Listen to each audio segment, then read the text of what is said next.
Chapter 4. The Dead. Brighton, Florida, December 9th, 1998. Working out in the city park, Jake pushes his physical limits as far as he can. With the majority of his energy now sealed, only physical conditioning will be able to help him regain some of that lost strength. Most of the townsfolk that walk the park trails pay the teen no mind. Somehow, Clavemont and Toticahatchee have been buried in the media coverage by a bigger story. The American public has the attention span of a goldfish. 2 days ago, everyone and their brother were ready to put Jake's head on a pike. Today, no one seems to even recognize him. The teen still finds it best not to push his lack of notoriety too much, fearing the police memory is far longer. Without his full power, Jake isn't sure that he could survive another encounter with the law. The last run-in with the police nearly killed him. The teen hangs by his legs from a tree limb doing sit-ups. As Jake strains his physical body, his mind racing with Yamura and trying to plan their next move. They are both aware that they are no match for any of the major threats still at large. Hui is still out there, having survived their first battle through the intervention of Cedrion. The rogue Yazata Cedrion looms over the duo as an insurmountable obstacle. Every time Jake considers how best to approach a showdown with the Grigori, he is reminded just how terrifyingly powerful Cedrion truly is. If Jake's destructive power were measured against Cedrion's, the teen would be lucky to be considered a city-level threat. Cedrion, on the other hand, is a planetary threat. With the exertion of his full power, the Grigori Yazata could raise the planet of all life and render the Earth a desert wasteland. How bad is it really? Jake asks Yamura. Most of my energy remains intact, while yours was almost completely sealed, Yamura explains.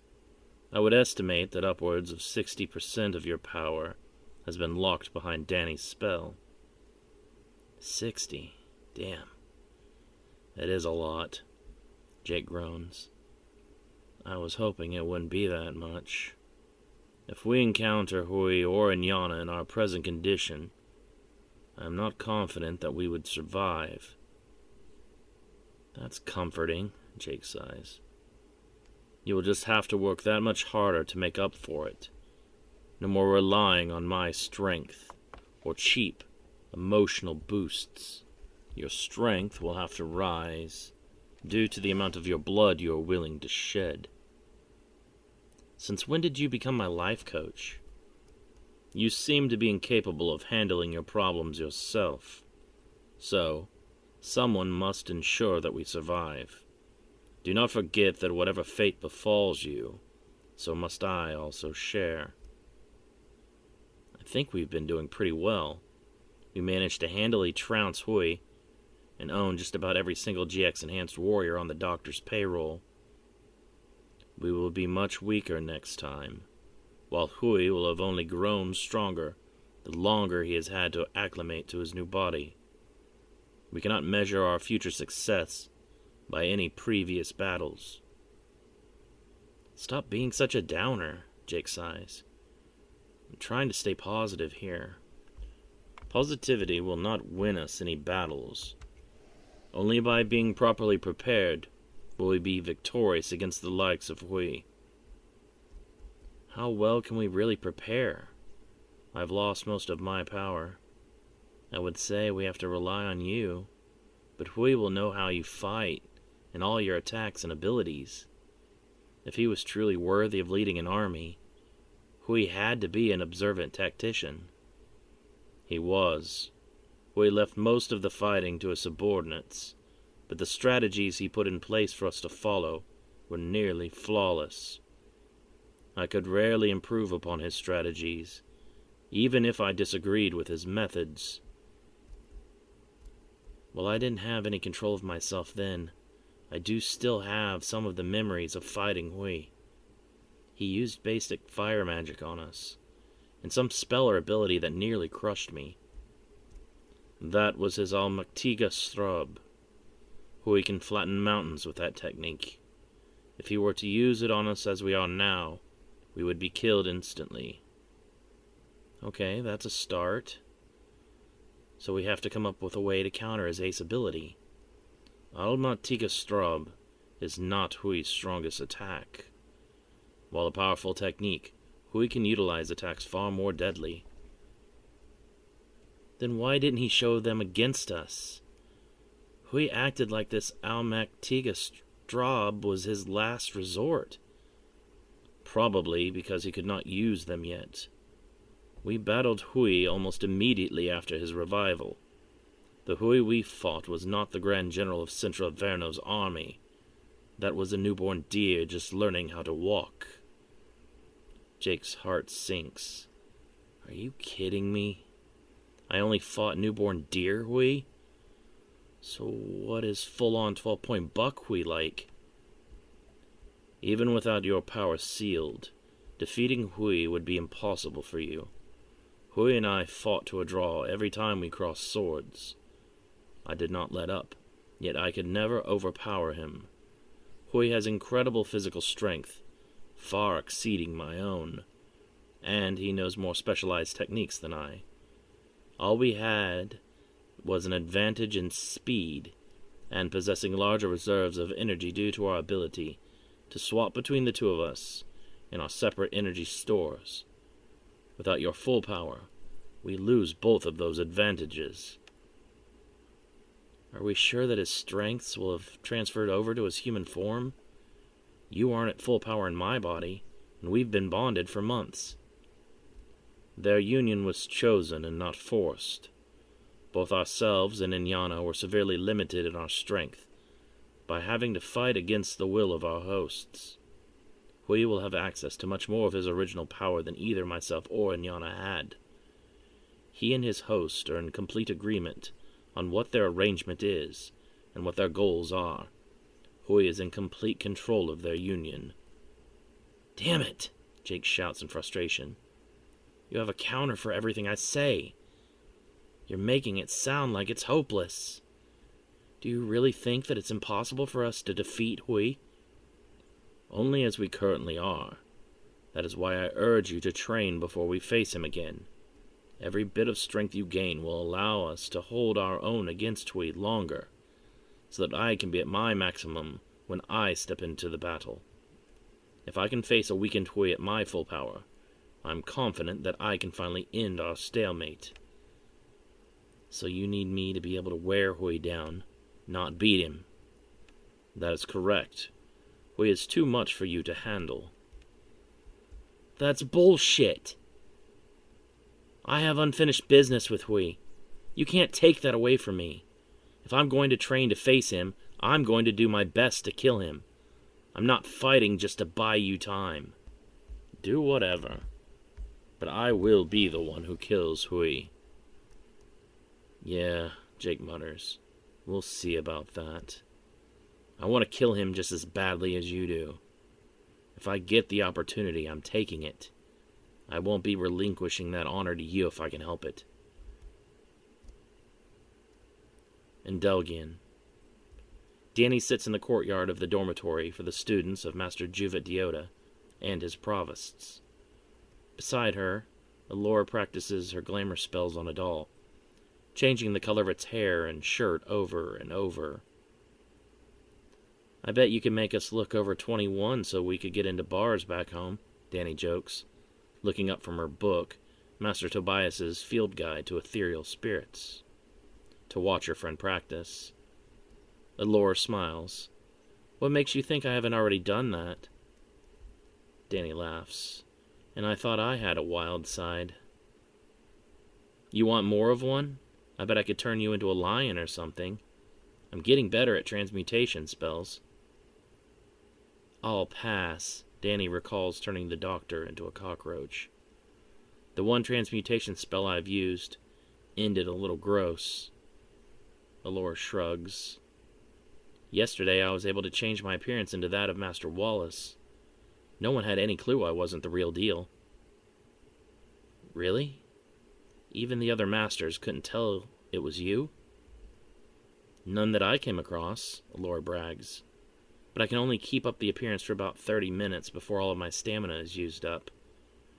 It takes active concentration to maintain the illusion, unless I use my makeup brushes. I'll have to help you build up your stamina so that you can teach me some of those spells. I was only able to transmute in my battle against the Doctor because of the power boost I gained from my lone advancement. I still have a long way to go to acquire that power on my own. You'll get there, Allura reassures her. You're only a few years behind me, but you're catching up incredibly fast. I plan on becoming a master one day, so I gotta step my game up. I can't let you and Manel be the only ones to advance around here. Speaking of Manel, have you seen him lately? I haven't seen him for a while. Master Doyle sent him to the outside world on a recruitment drive. The Master discovered several potential magic users he once vetted. And that takes days? Allura shrugs. That's just what I was told. She eyes Danny very carefully. You wouldn't be trying to two-time Vatus, would you? What? Danny is startled by the question. Absolutely not. I barely even consider Manel a friend, let alone a boyfriend. It just seemed odd that he hasn't been around. Allura continues to smile, nodding slowly. Uh-huh. I'm still going to tell Vatus. Do that, and you're going to have to learn how to undo a transmutation on yourself, after I turn you into a rat. You couldn't turn me into a rat if your life depended on it, Allura laughs. That's far more advanced than transforming someone into a bug. Don't write me off. I did help take down Adrian Scrimauer and the Doctor. Trust me, no one is going to forget. What do you mean by that? Well, you remind us about your accomplishments every 10 minutes. Allura pauses, realizing how she came across. I didn't mean it like that. I'm sorry. You've gotten so incredibly powerful in such a short time that it's kind of scary, honestly. I just don't want you to become too overconfident and get hurt. You act like improving is a bad thing. Isn't that the whole point of studying and training? I just don't trust Master Forgeron or the Blackwings. That's all. Every rogue we've encountered in the past few years has been associated with them in some way or another. Don't you find that suspicious? Danny refuses to allow her friend to attack Master Forgeron, or his reputation.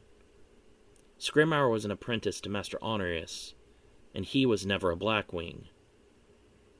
But both Master Honorius and Master Forgeron were students of Master Ahar Jaharis. And so was Master Giortho. Are you implying him to have some kind of dark agenda as well? Allura sighs loudly. I'm only saying to be careful. Danny nods. You don't have to worry about that. I've survived more than my fair share of nightmares. It's not surviving them that I'm worried about. Being around all that darkness can change a person. You may not even realize you're being influenced until it's too late. Who are you to preach to me about darkness? Danny asks, indignant. Were you trained by a rogue and a murderer? I've seen darkness firsthand, and I'm still standing tall. Do you really think I'm so weak that I'd be taken over by that kind of evil? Darkness is like a drug, Allura says, trying not to sound judgmental. If you let in just a little, you may make exceptions to let in more and more until it's too late. Danny slams her book closed. I appreciate your concern, but I can take care of myself. I'll see you later. I'm going to go check in with those evil Blackwings. Allura watches her friend leave, fearful that the darkness is already working its way back into Danny's life. The Paranormal Investigation Agency, the PIA for short. Washington, D.C., December 10th, 1998. The PIA offices are swarming with activity. Agents rushing about in a frenzy as the phones ring constantly, with reports of sightings of non-human entities, NHEs. The supernatural world is abuzz as something big is about to go down. Another black mass was reported in Arkansas, an agent named Linda Nora says, still on the phone with local authorities. That's 3 already today. The devils are all calling home, Director Rice says. Those in power on the dark side have something in motion. Are we looking for an ALE, sir? Another agent named Renee Elizabeth asks. She is referring to the second worst case scenario on their risk assessment scale, an apocalypse-level event. The only threat worse on this scale is a TEE, a total extinction event. If all humanity is wiped out, why categorize anything higher? Director Rice is unsure. Are we seeing any other apocalyptic signs? We'll get experts on that immediately, sir, Agent Elizabeth says. No correlation has been presented as of yet. Work on that. If we are dealing with a biblical event, the Yazata will also likely be organizing a tactical response. We want to try and keep mankind out of the crossfire. Can we use biblical prophecy as a reliable resource?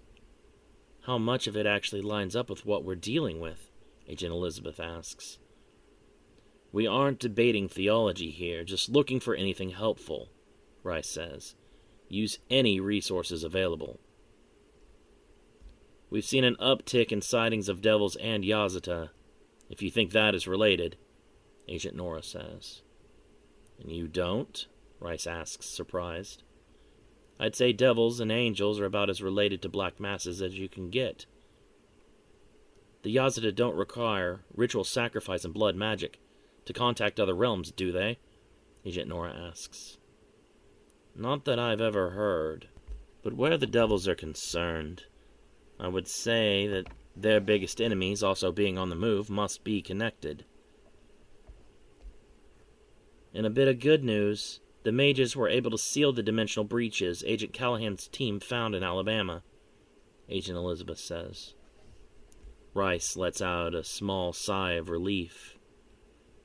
That's good to hear. The thought of more revenants clawing their way into our world and preying upon the living is pretty frightening.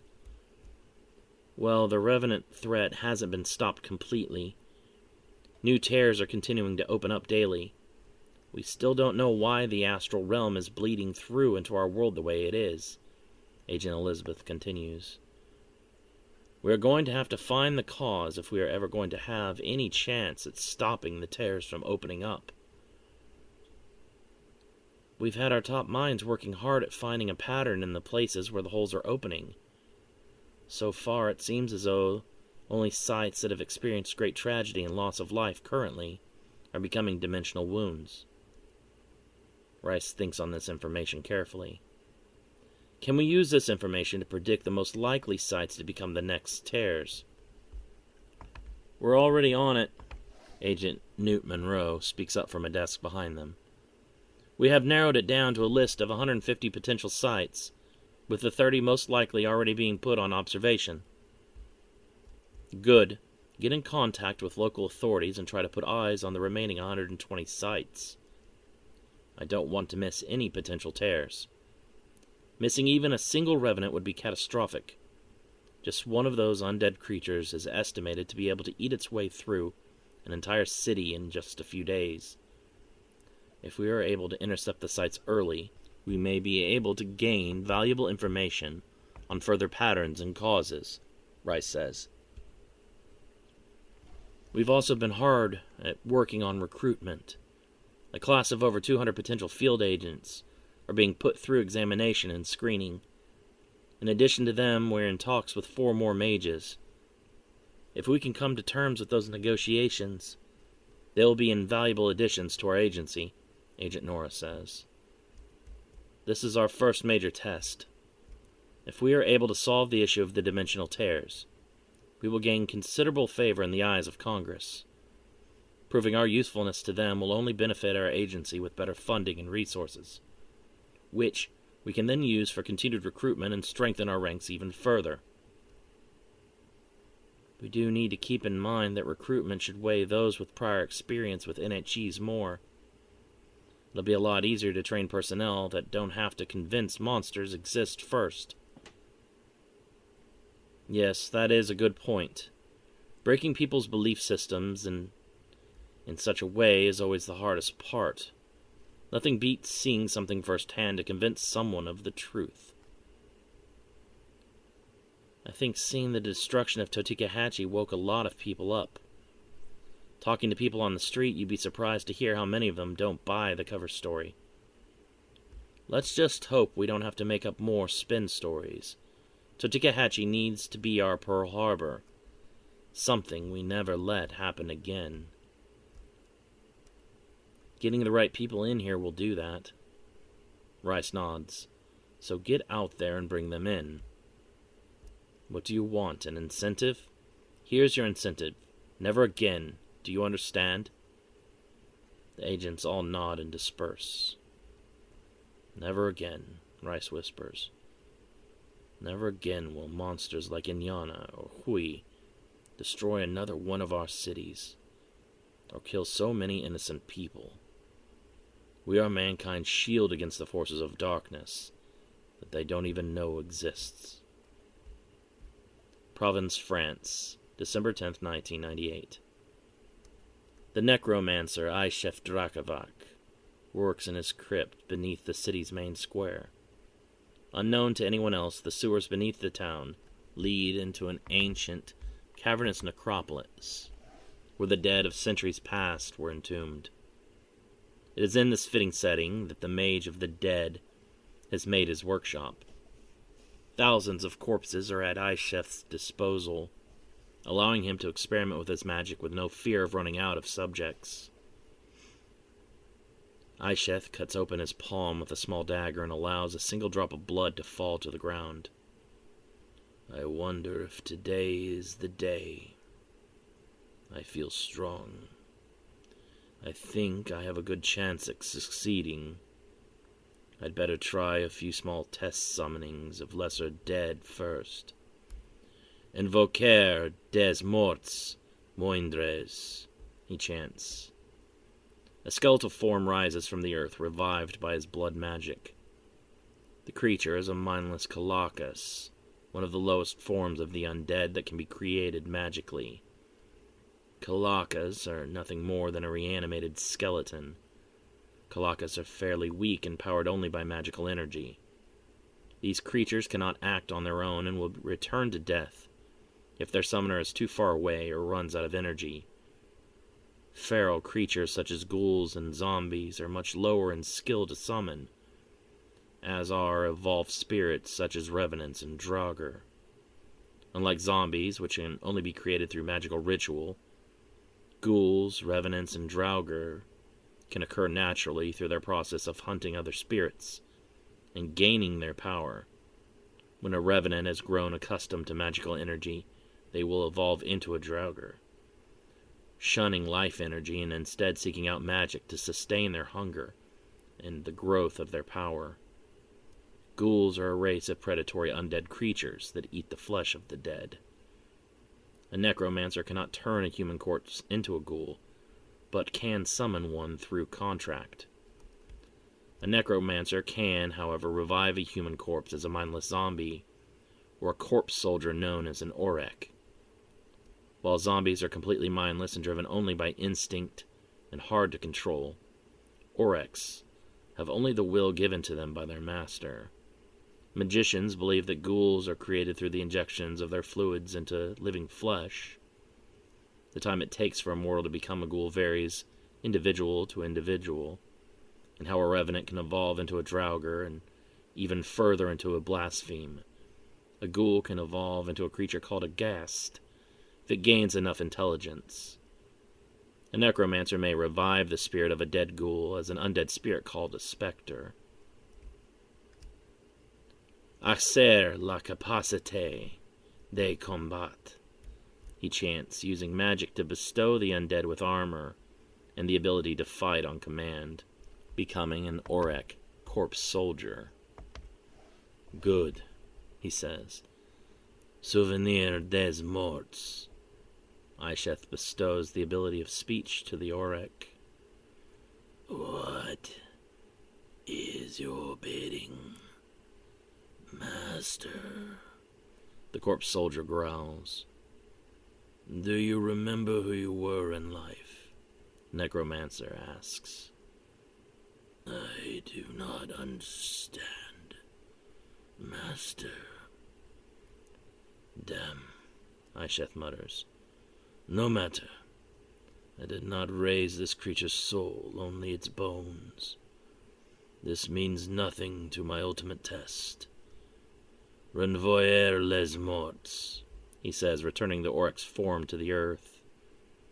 I had better try it now before I use up too much stamina, or these lesser summons.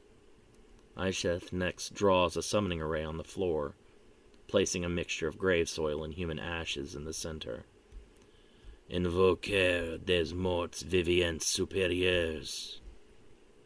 Sparkles of light appear like fireflies congregating around the outer rings of the spell circle. The air chills, causing Isheth's breath to become a visible vapor cloud. Arise, Master Lich, Gideon Levi. A skeletal form begins to manifest within the summoning circle. Flesh grows over the bones, and the creature lets out a wail of pain and confusion as its face reforms. Souvenir des morts, Isheth chants, casting the spell to give the dead the ability to speak once more. Isheth, the being says, its voice coming out as a weakened hiss. What have you done? You were killed, Master, Isheth explains. In the ruins of Totikahachi, I found your body cold and lifeless. The Gasha Dekoro, Gideon says. The malice of the dead was so strong that it became multiple Onryo. They coalesced into a singular mass of hatred. Isheth nods. You trapped the fused Onryo spirits and sent the contract to me just before you died. It was how I knew that you were in peril. I am sorry that I came too late. How were you able to bind my spirit if I had already been dead for hours? Gideon's memory is a blur. It brings pain to him to try and remember anything after the appearance of the Gasha Dekoru. It was not easy, but it proved to be an invaluable exercise. I have placed a block on your mind so that you will be unable to recall any of your time in the underworld. If you pick at the spell, it will only cause you deep anguish. I don't recommend poking around your memories too much. Gideon looks at his hands. They are no longer skeletal, yet they have no color brought through the blood flow and true life. Have I become your slave? Isheth manifests the summoning contract created to prevent his master's soul from returning to the afterlife. As soon as the mystical parchment appears in his hands, Isheth tears it in half. The contract dissolves in a plume of blue fire. Certainly not. I have gone through great trouble to bring you back, Master. I have plenty of corpses at hand, but only one wise teacher that still has so many lessons left to bestow. You are far too precious to me to allow you to leave this world so easily. I live, yet I do not live, Gideon ponders. Long have I studied death and the afterlife, but I never thought that I would one day experience this magic used upon myself. I am not a mindless corpse soldier. I can think and remember my life as Gideon Levi. My heart does not beat, and I do not feel the necessity of air to function, so I am not resurrected completely. What exactly have I become? With the contract destroyed, you cannot be dismissed by me. Even if I die, you will remain manifest in this world. I suppose you're more akin to an Uptronga or a Wirdranga. To be honest, you are the first undead that I have ever revived, that was able to retain the human self they possessed in life. I was fearful that my skills were not great enough to succeed, and that I would fail and only revive another Kionche or corpse soldier.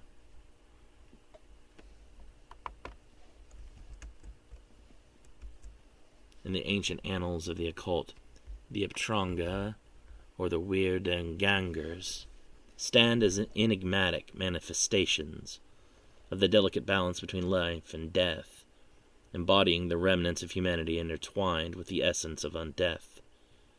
Despite their resurgence in the mortal realm, these revived undead remain haunted by fragmented memories and the lingering echoes of their former selves, tormented by the specters of their past and the inexorable pull of their newfound existence. They have greater intelligence than the lesser dead, but are much more unpredictable and savage, preventing them from achieving the same status and notoriety as one of the greater dead. Uptronga, born from the unholy fusion of life and death, retain a tenuous grasp on their human memories and intellect. Unlike the mindless hordes of the lesser undead, they harbor a semblance of their former selves, often recalling fragments of their past lives and experiences. However, their cognitive abilities are plagued by a relentless cycle of frustration and anger, their thoughts overshadowed by the stark contrast between their current state and the vibrant memories of their former humanity. The internal conflict frequently manifests in sudden bursts of aggression, as the agony of their existence manifests in outbursts of violence and rage. Weirdangangers, akin to their Uptronga counterparts, represent a fragile bridge between the realms of the living and the dead.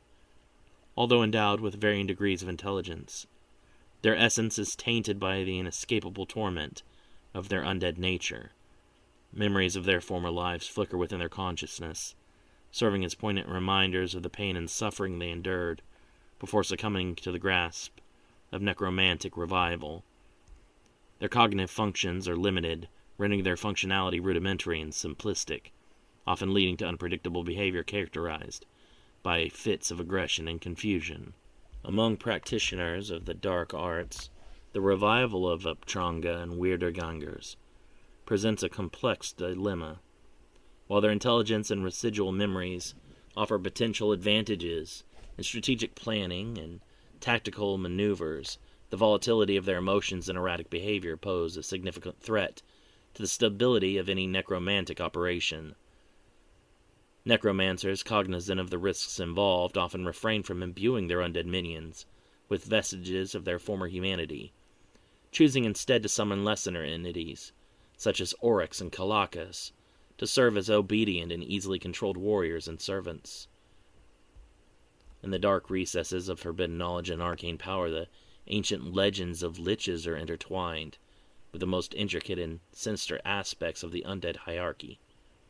A lich is a powerful necromancer or sorcerer who, driven by an insatiable thirst for immortality and unbridled power, has undergone forbidden transformation to transcend the limitations of mortality, sacrificing their humanity in exchange for a perverse form of eternal existence.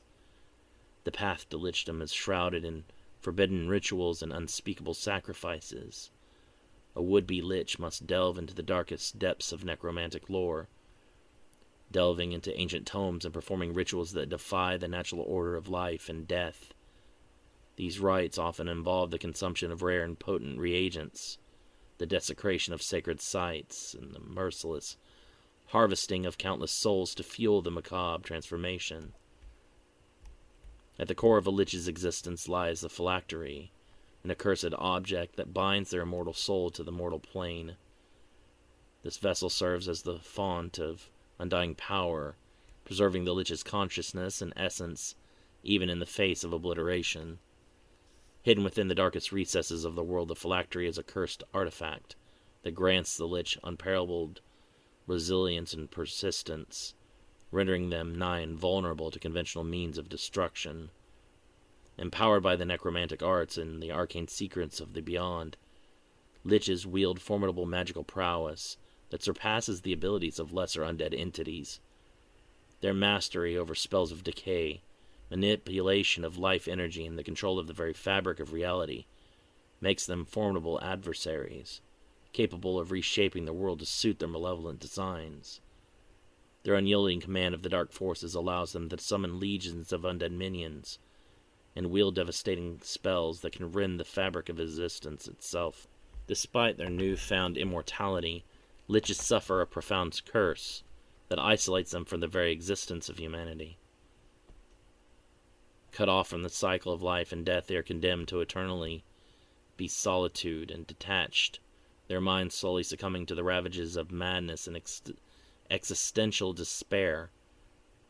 Their insatiable thirst for power drives them to manipulate the mortal realm from the shadows, orchestrating intricate schemes and machinations to further their own insidious goals. The phenomena of the Sorcière Cadavre, a variant of the infamous Lich, stands as a result of the twisted interplay between the arcane arts and the forces of undeath.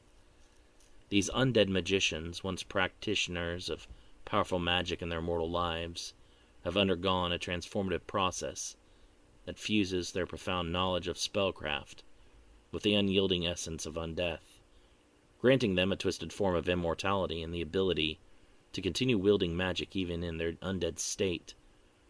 The transformation of a deceased magician into a Sorcière Cadavre is shrouded in the dark arts of necromancy and forbidden rituals. Through an intricate and macabre process, the remnants of the magician's soul are bound to their lifeless husk, granting them an existence that defies the natural order of life and death. This unholy ritual infuses the Sorcière Cadavre with a semblance of their former magical prowess, enabling them to wield spells and manipulate arcane energies, even in their state of undeath. While a human can become a lich through their own twisted ambition and corruption by dark magics, a Sorcière Cadavre is more likely to be raised from the dead by a lich or other human necromancer to be a powerful magic-wielding servant. Unlike traditional liches, the Sorcière Cadavres retain an unyielding connection to the very essence of magic that once defined their mortal existence. Despite the constraints of their undead state, they are able to harness a wide array of potent spells and mystical abilities, drawing upon the latent energies of the arcane realms to cast devastating curses, summon ethereal minions, and manipulate the fabric of reality to suit their malevolent designs. The Sorcière Cadavre embodies a fusion of necromantic knowledge and sorcerous aptitude, wielding a potent blend of spells that draw from both disciplines.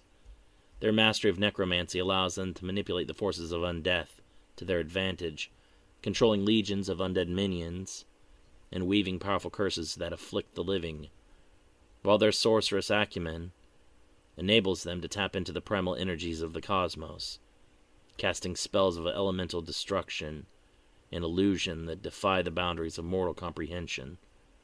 While a lich continues to strive for their personal ambitions and thirst for power, a Sorcière Cadavre exists as a sad and pitiful creature, bound by the will of another, only finding release through a true death and a return to the underworld, where they will be forcefully plucked by their summoner. "You took great risk to revive me," Gideon says, "reaching into the underworld for a soul. Attempts bringing back untold other malevolent spirits." Isheth nods. "I took precautions.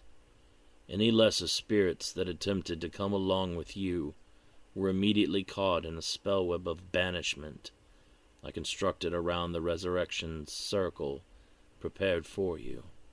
And what of the greater dead, Lemurs, would be also drawn to the light of life you recklessly dangled like bait into the abyss?" The greater dead refers to the split between lesser entities that are dead but not classified as undead. These include basic spiritual beings such as ghosts and phantoms. The lowest forms of the dead spend their time haunting the living with their unresolved emotions and desires, unable to find peace until their purpose is fulfilled. Also classified as lesser dead are spirits that have gained a physical form and consume the life energy of living beings, called revenants. The lowest form of a revenant is a Janinki, an intangible ghost that preys upon life energy. If enough energy is consumed, a Janinki gains a solid form but remains invisible to its prey. At the top of the lesser dead are the mutations of the revenants, the Draugr and the blasphemes. The greater dead are referred to as lemurs. At the lowest tier of the lemurs are the Kalakas, the Oryx, and basic zombies, and the Kionshi and Whites, which have enough sentience to be able to receive simple instructions to carry out without the need to be constantly monitored. Verlakalas and the Jibinets are more powerful and deadly forms of undead, with different appearances and abilities. At the lowest tier of the lemurs, the Kalakas and Oryx represent the transient nature of life and death. They exist as remnants of souls bound to the physical world by unfinished business, or a reluctance to embrace the afterlife. These entities often retain the appearance they had in life, with Oryx sometimes even retaining clothing, armor, and flesh, while Kalakas are always nothing more than skeletal creatures animated only by magic. Standing above the Kalakas and the Oryx, the Kionshi and Whites embody a more malevolent aspect of the greater dead. These entities retain enough sentience to follow simple instructions, often serving as mindless minions for dark sorcerers, or malevolent forces seeking to sow chaos and destruction in the mortal realm. Despite their limited intellect, they possess a cunning nature that makes them formidable adversaries, capable of carrying out intricate tasks without constant supervision. Ascending further within the hierarchy of the lemurs, Verlakalas and Djenet represent the apex of the lesser dead. These formidable beings possess a strength and cunning that surpasses their predecessors. Verlakalas, with their razor-sharp claws and unearthly agility, prowl through the night, seeking unsuspecting victims to sate their insatiable thirst for life energy. Djenets, on the other hand, are ancient entities that manipulate shadows and darkness, wielding powerful spells that ensnare the living and corrupt the fabric of life itself. Among the lemurs, the Djeners stand as an epitome of terror and relentless horror. Known as ghoul-pyres, they possess a voracious appetite for human flesh and life energy, hunting their prey with a chilling determination that surpasses mere instinct. Unlike their lesser counterparts, Djeners require no instruction from necromancers, operating with an autonomy that makes them particularly dangerous and unpredictable. At the zenith of the lemur hierarchy reside the legendary vampires and Strigoi, beings whose existence intertwines with the fabric of myth and legend. These seductive yet deadly creatures possess an insatiable thirst for the life force of the living, drawing sustenance from the vitality of their victims to maintain their immortal existence. Contrary to popular belief, these entities are not mindless predators, driven solely by instinct. They harbor complex emotions and desires, often intertwining themselves within human society to feed their insatiable hunger discreetly. Your soul was still on the Nostrad. Lemurs are kept away from Nostrad by the ferrymen of the great rivers. Only souls that have wandered beyond the docks and toward the wastes where the underworld connects to the astral realm are subject to the brutality of the lemurs, he says, speaking of the corpse shore, Nostrad, and the great rivers of the underworld. When a mortal being perishes, their soul arrives on the Nostrad, and the appropriate ferryman will escort them across one of the 5 great rivers, depending on their destination. Does Zelina know of my return? Isheth becomes quiet. He looks down with shame. She knows that you perished, and I fear she believes that I bound your soul to a contract. She forbade me from ever coming to your home again," he says, lying to Gideon. The man obviously does not remember coming back in front of her. His memories seem to be slow to return and are disorganized. "She is not wrong in her assumptions," Gideon says. "You did bind my soul to a contract." "Yes, but she believes I intended on enslaving you. She would not listen to me when I tried to make my true plans known. You saw yourself that I did not hesitate to free you from any obligation or ties to me. You could leave right now and never have to see me again if that were your wish. You owe nothing to me, and I would still have the satisfaction of knowing that my master is still walking in this world. We will keep this a secret from my daughter for now. I am not sure that seeing me would do Zelina any good during her grieving process. Master, I must tell you that I did not only succeed in reviving you with your human sense of self intact. I was not able to classify your existence as Abtranga or Weirderganger earlier, because I believe you to be something a step above even them. A sorciere cadavre. I have read of such beings, but never had the opportunity to forge one. You brought me back to this pseudo-life as a lich? Gideon asked, shocked. I did not believe such creatures were even possible. Isheth nods. I was able to preserve your connection to magical energy. You should be capable of casting all the spells that you were able to cast when you were still alive. That is astounding. You have exceeded my own skill. I never dreamed of being able to bestow a revived corpse with magical abilities. I have learned much from our travels abroad. It was from the Mapuche Kako that I first got the idea that such a being was a possibility.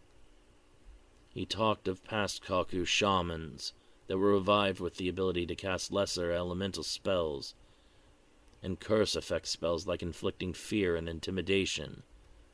Their skill at summoning seemed astounding to me then, but even those lemurs could not think or act on their own, and only were able to attack on the command of whomever held their contracts. I do not recall such a conversation with the Mapuche clan, Gideon says, confused.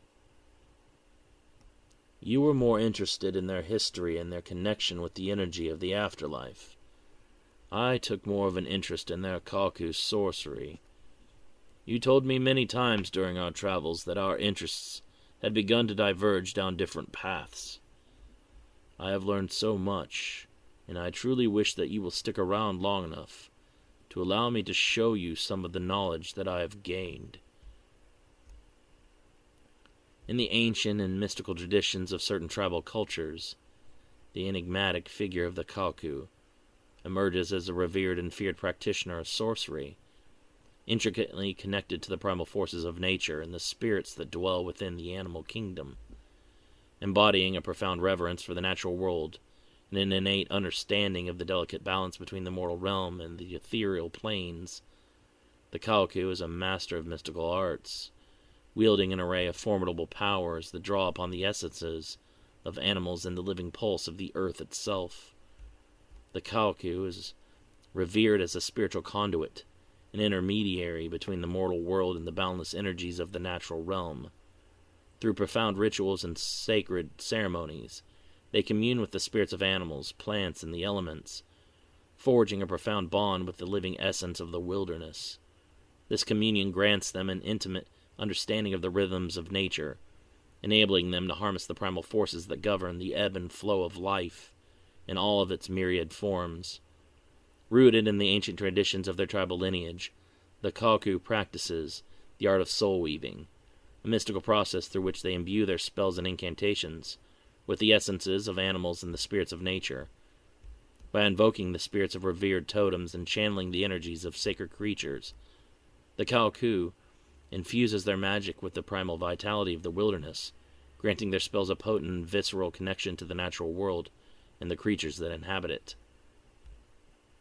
Harnessing the raw power of their connection to the spirits of the animals and the elements, the Kalku possesses the ability to assume the forms of sacred beasts and command the elemental forces of nature. Through intricate rituals and primal invocations, they can transform into creatures of the wild, embodying the strength and ferocity of the animals they emulate. Additionally, they wield the power to manipulate the elements, conjuring raging storms and quaking earth, and raging wildfires with a primal fury that echoes the untamed forces of the natural world. Beyond their mastery of primal magic, the Kalku assumes a pivotal role as guardians of tribal lore and the custodian of the delicate equilibrium that sustains their way of life.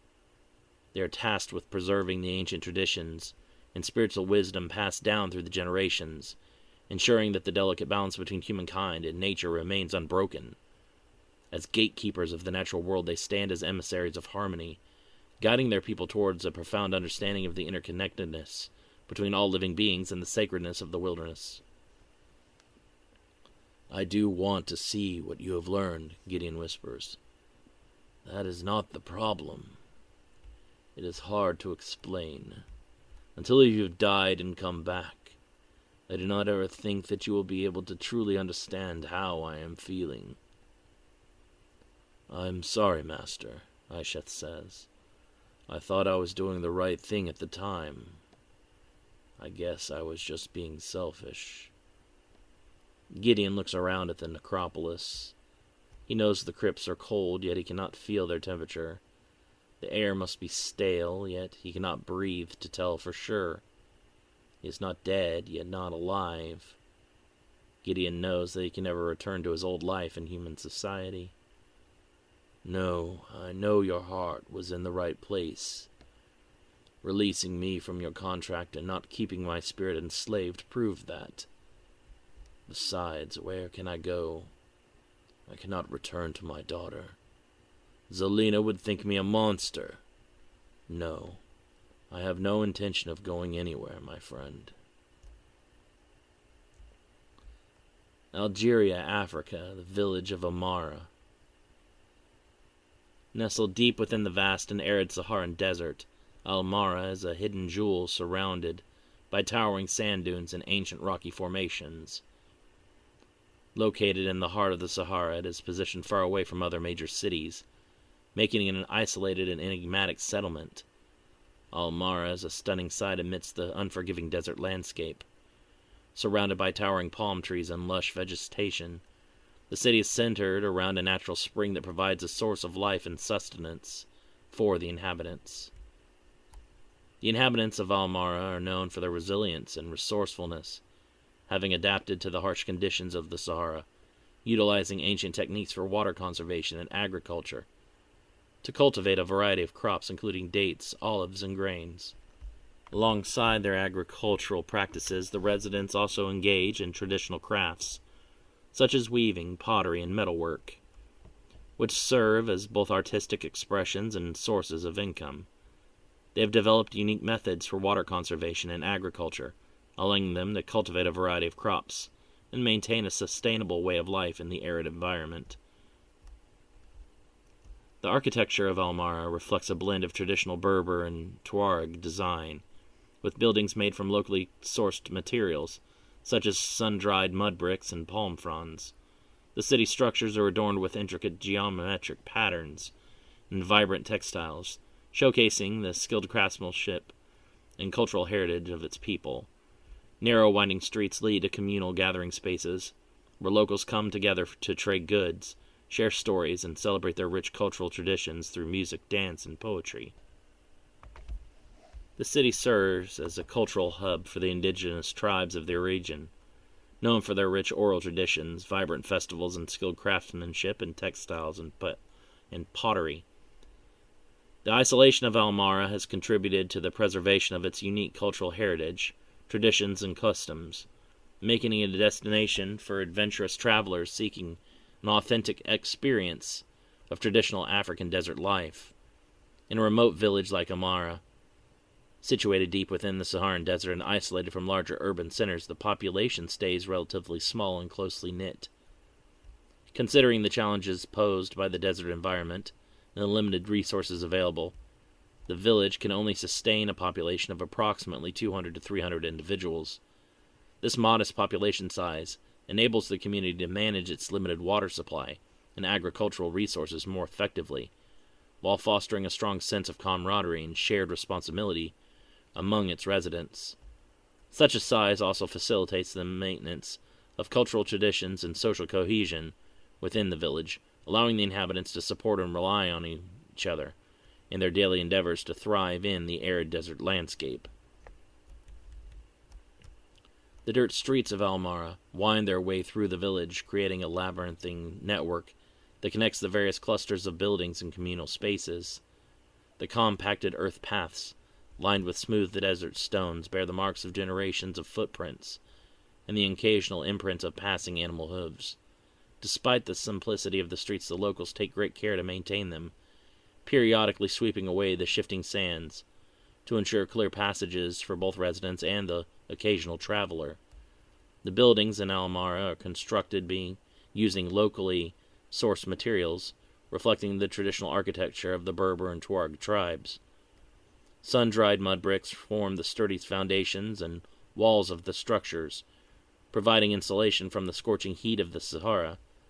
Some buildings are adorned with vibrant textiles and intricate geometric patterns, adding a splash of color to the earth-toned surroundings. The doors and windows are often decorated with wooden carvings, showcasing the exquisite craftsmanship of the villagers. The climate of Al-Mara is characterized by extreme heat during the day and significantly cooler temperatures at night. The scorching sun beats down relentlessly, casting long shadows that shift and shrink as the day progresses. To combat the intense heat, many buildings are designed with thick walls and small, strategically placed windows to provide shade and promote natural ventilation. During the cooler nights, the village is occasionally shrouded in a serene, enveloping silence, broken only by the distant howls of desert winds and the occasional rustle of palm fronds swaying in the breeze. In Arabic, Al-Mara can be interpreted as the shining or radiant one, which represents the idea of the city being a beacon of life and vitality in the midst of the harsh and arid Sahara Desert. The name was selected to evoke a sense of hope and brightness in an otherwise challenging and arid environment, symbolizing the resilience and perseverance of the people who have established their lives there. Throughout history, Algeria, like many North African countries, has experienced cultural interactions and influences from various ethnic and linguistic groups. While the Berber and Tuareg communities have deep-rooted traditions and languages, Arabic has been a prominent cultural and linguistic influence due to the Arab expansion across North Africa. Over time, Arabic names and terminology have integrated into the local culture, including the naming of places. In regions with mixed populations, it's not uncommon to find places with names reflecting various linguistic and cultural influences. The Fravashi's Yazata, named Hamisal, materializes in the village via Shunkanido. The Yazata has taken to calling himself Tin Hamal, which means guardian or protector in the local dialect. The name reflects the community's reverence for the spiritual and divine forces, believed to safeguard them in the harsh desert environment. Sensing the disappearance of nearly 300 life forces, burning out over the course of only a few days, the guardian angel has come to investigate. Fravashis are typically assigned protectorship by population and not by city, so Tin Hamal watches over several villages scattered across the Sahara. When everyone within his protection vanishes, the Yazda is left to wonder what catastrophic event could have occurred. No earthquakes or volcanic eruptions have been observed in the area, and he is unaware of any famine or drought. Upon arriving, Tin Hamal is horrified to find that the entire village has been emptied of all life. While there are bloodstains and signs of various struggles such as broken walls and destroyed roofs, no bodies are anywhere to be found. Tin Hamal draws his diamond blade, a well-worn and weathered sword known as Al-Hamal. His eyes search the desert, and the shadows for the perpetrators of this violence. He knows that no single animal could be responsible for wiping out an entire village of nearly 300 individuals. It unnerves the Yazata that he cannot sense anything, yet he knows that he is being watched. Not even a single dog can be located in the village, let alone some predatory lion or jackal. No, whatever watching him is either masking its presence, or it cannot be sensed to begin with. Tin Hamal concentrates, widening his awareness, and noticing that while there are no energies of life left within the village, there are many areas devoid of anything at all. He has never before felt the complete absence of life in his perception before. Something terrible has happened here, Tin Hamal thinks, still moving cautiously through the village. He attempts to stay within areas well lit by the moonlight and avoids the spots of negative life in his senses. I should leave here and report this to one of the Seraphim. Whatever is capable of eliminating an entire human settlement before any of us could notice is not something that I'll likely be able to deal with on my own. Moans and the sounds of many staggering footsteps catches the Yazata's attention. The entire population of Almara shambles into the main street from the many adjacent pathways. Tin Hamal suddenly finds himself surrounded by the undead. "What dark magic is this?" Tin Hamal says, turning in a circle to keep his eyes on the advancing Oryx zombies. A monstrous, undead revenant creature, bipedal and with eyes blazing of sentience beyond the Oryx, prowls the village with relentless determination, embodying the fusion of the primal ferocity of a saber-toothed cat and the relentless hunger of the undeath. Its muscular form, once a magnificent predator of ancient times, now stands as a ghastly testament to the macabre transformation that has befallen it. The creature's hulking body is a grotesque parody of its former glory, its sinewy muscles contorted and swollen, bulging with an unnatural strength that belies its undead nature. Tattered remnants of fur cling to its emaciated frame, matted and discolored, framing rows of jagged yellowed fangs that protrude from its elongated skeletal jaw. Its feral, sunken eyes burn with an unholy glimmer, casting a malevolent glaze that betrays an insatiable thirst for the life force of any unfortunate soul that crosses its path. A perpetual aura of decay surrounds the revenant, permeating the air with a noxious stench of rot and decay. Its once graceful movements are now marred by a grotesque, lurching gait, each step accompanied by the sickening sound of bones grinding against one another. Its elongated claws, now ragged and razor-sharp, drip with the vile ichor that sizzles and corrodes anything it touches, leaving a trail of desolation and decay in its wake. The revenant emits an otherworldly, guttural growl that resonates through the night, a haunting sound that strikes terror into the hearts of all who hear it. It possesses an uncanny ability to blend into the darkness, its form shifting and melding with the shadows, allowing it to stalk its prey with a relentless, predatory instinct that transcends its former existence. Its malevolent presence fills the air with an oppressive aura of fear and despair, rendering even the bravest souls quivering in terror at the mere mention of its name. "You aren't human," the Revenant observes, having seen Tin Hamal long before the Yazata was able to notice him. "What are you? I have never encountered any being like you before." "I would ask you the same question," Tin Hamal replies. Al-Hamal begins to glow brightly with the divine light. "Raggio di Spada," he says, slashing his sword outward and unleashing a crescent of radiant energy. The light magic tears through the undead, reducing dozens to nothing but ash in seconds. The Yazata pivots, instantly releasing another attack to eliminate more of the Oryx zombies. "You are very quick to violence," the Revenant says. "Tell me, Are you some kind of predatory spirit as well? I am Tin Hamal of the 4th Choir of Anshar, the Rifavashi says, a proud Yazatan guardian. I don't know what any of that means except guardian, the Revenant admits. But if you are a guardian, you must be here because of what we did to this village. So, you are responsible for this massacre, Tin Hamal growls. The Revenant nods. I am. As you can see, everywhere I go, I tend to get quite a following. Others of my kind leave many bodies in their wake. But I have a unique ability that transforms any of my victims into my mindless servants. Your kind. Tin Hamal grips his weapon even tighter in anticipation. He can feel that the situation is growing more dangerous by the second. A 10-meter blaspheme with a caterpillar-like lower body, and an armored torso with muscular arms, and a stag beetle head skitters in front of the Oryx. Dozens of eyes open on the creature's face, locking on to its Yazdan opponent.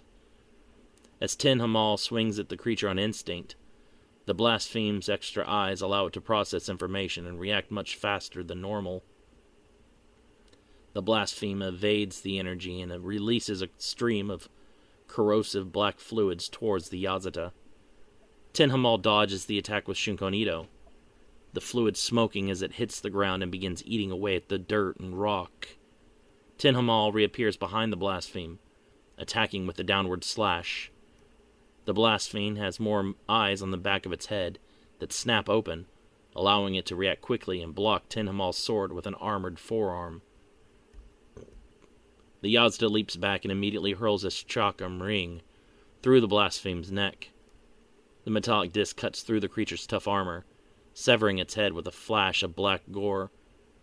Tin Hamal catches his chakram just as the remains of the blaspheme collapses to the ground.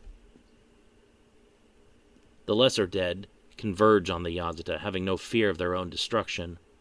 While a living being might be deterred from attacking after witnessing the power displayed by Tin Hamal, the undead attack through instinct alone and have no higher thought or strategy.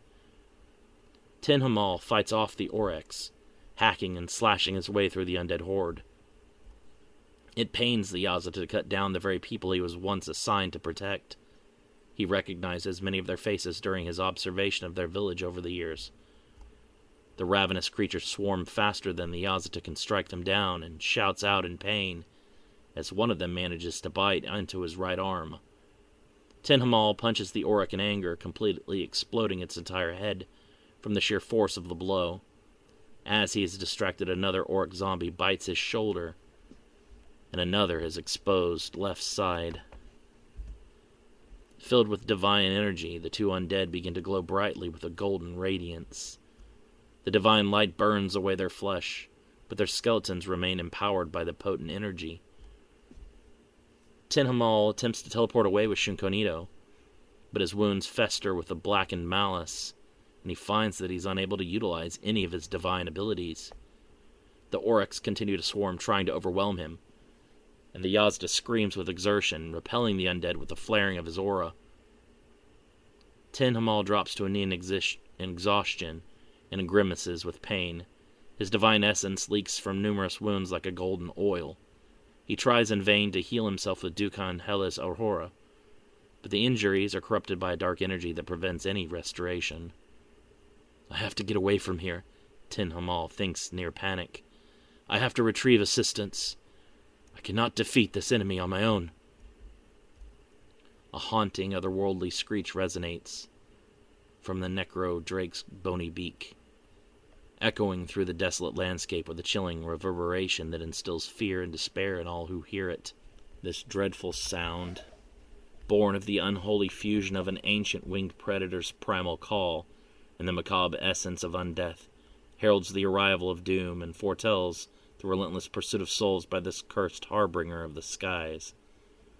A swarm of horrific flying monstrosities called necrodrakes surround the Yazata, snapping at him with necrotic jaws and reaching out with deadly black talons. Its elongated bony wings, stripped of their once vibrant membrane, now stretch out as ghastly display of ancient power corrupted by the forces of undeath. These bones, withered and worn, twist and curve in unnatural angles, forming the framework of an airborne horror that defies the natural order of life and death. Tattered remnants of decaying flesh and sinew cling to the necrodake's skeletal structure, hanging in ragged shreds from its frame. The putrid stench of decay permeates the air around it, a sickening miasma that serves as a foreboding warning of the unnatural powers that animate its undead form. In the dim light, glimpses of desiccated muscle and leathery hide can be seen, a testament to the creature's distant past and the horrifying transformation it has undergone. Glowing orbs of spectral light serve as the eyes of the necrodrake, casting an eerie otherworldly glow that pierces through the darkness with an unsettling intensity. These eyes, devoid of any semblance of life or warmth, radiate an unholy malevolence, their ghastly luminance reflecting the corrupt energies that fuel the creature's existence. The creature's once imposing wings, now withered and rotted, beat with an eerie and unholy grace, propelling the necrodrake through the air with an unnatural swiftness that defies the laws of nature. Despite their decayed state, these wings retain a ghostly aura that trails behind them, leaving a sickly phosphorescent trail in the wake of the creature's flight, a haunting reminder of the corrupting influence that permeates every aspect of its existence. Tin Hamal swings wildly at the creatures, but between their natural swiftness and his own injuries, he is quickly overwhelmed. The necrodrake strip the Yazd of his sword and chakram. Their talons dig into his shoulders and force Tin Hamal to his knees, as the Revenant rises up before him from the shadows themselves. At the Revenant's side are 5 of the divine energy-fueled Oryx that tasted of Tin Hamal's holy flesh. They have become an unprecedented abomination, henceforth known as Zanj Nvumbi. Your energy has had a strange effect on my creations, the Revenant observes. I have never seen them so filled with sheer power. They are practically on the verge of igniting into supernovas. You know what a supernova is, but not a Yazata? Tin Hamal growls with a heavily labored voice. He struggles against the necrodrakes, but they firmly hold him in place. How uncultured you are. Tafat, one of the Zanj Nvumbi's whispers, the radiant energy reigniting a spark of memory within its consciousness. Tafat is the word for angel in the dialect of the region. The Revenant is surprised. This word he has heard of before. While he was slaughtering the villagers of Almara, some prayed to the Tafat for deliverance. This is an angel? I attracted the attention of an angel? You murdered an entire village and you thought that we would not take notice? Our duty as Fravashi's guardians is to protect the humans from such atrocities. And you have done such a good job of that, the Revenant mocks with a laugh. You did not act until we had already drained this entire village of life. Not even an insect remains alive for as far as one can see in any direction. What are you? Tin Hamal growls, still struggling against the necrodrakes. I have never before seen any creature like you, or any army of the dead of this grand scale. You are like a Revenant, but something different from those creatures. Of this I am sure. I am the 9th of the D Inferni, Dan Mui, the Revenant says proudly, patting his chest with a clawed hand. What is a D Inferni?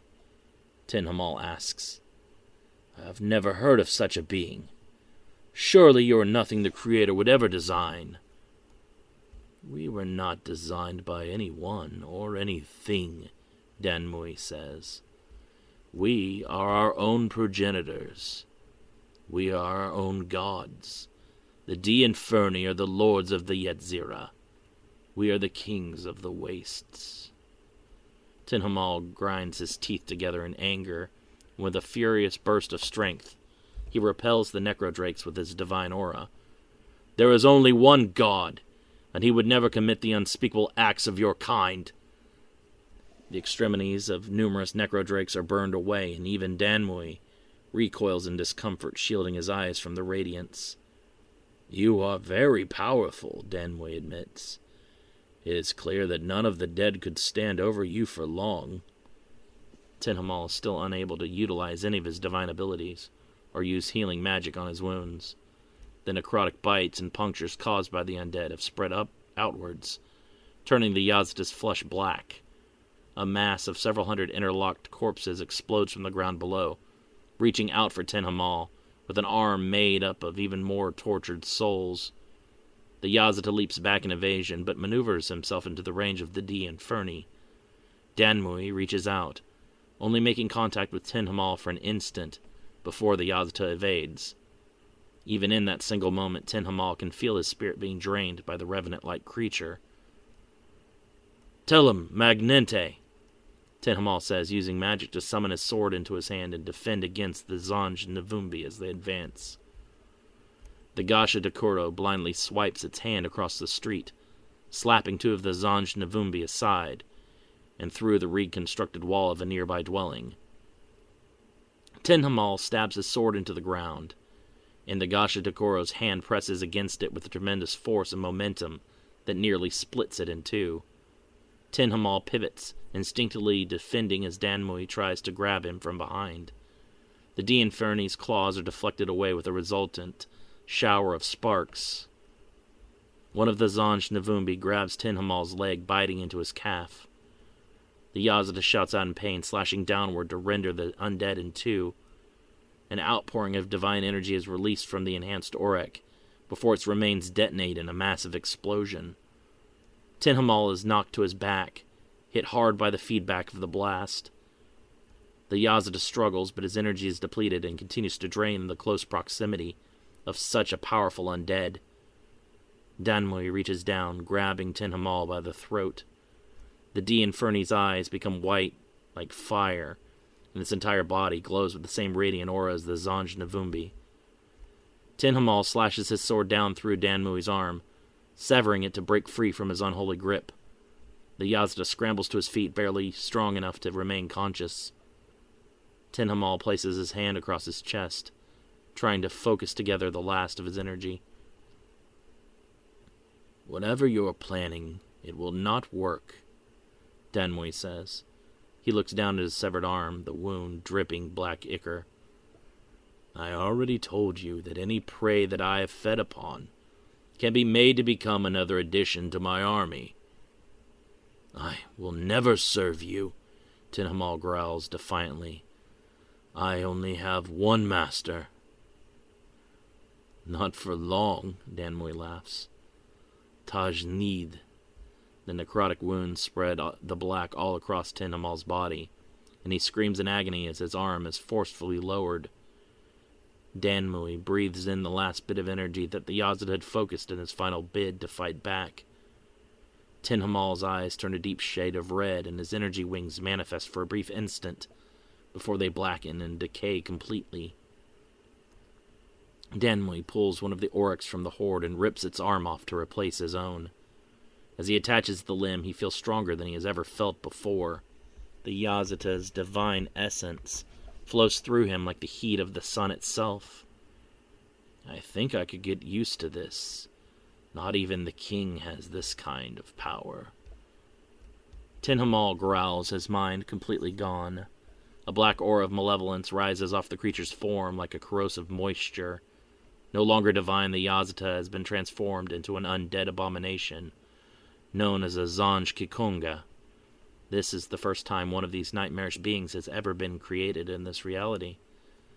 While it no longer has access to any of its divine powers, the Zanj Kikonga is still much stronger and resilient than all but the oldest of the creatures lurking in the darkest corners of the Yetzira wastes.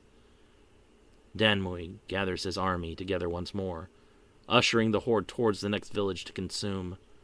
The Gashidakuro is the trophy that Danmui took from the first village he attacked, converting all of their pain and hatred into Onryo before forcing their malice together into a single vessel. While Almara is only the second to fall to the undead, it certainly will not be the last.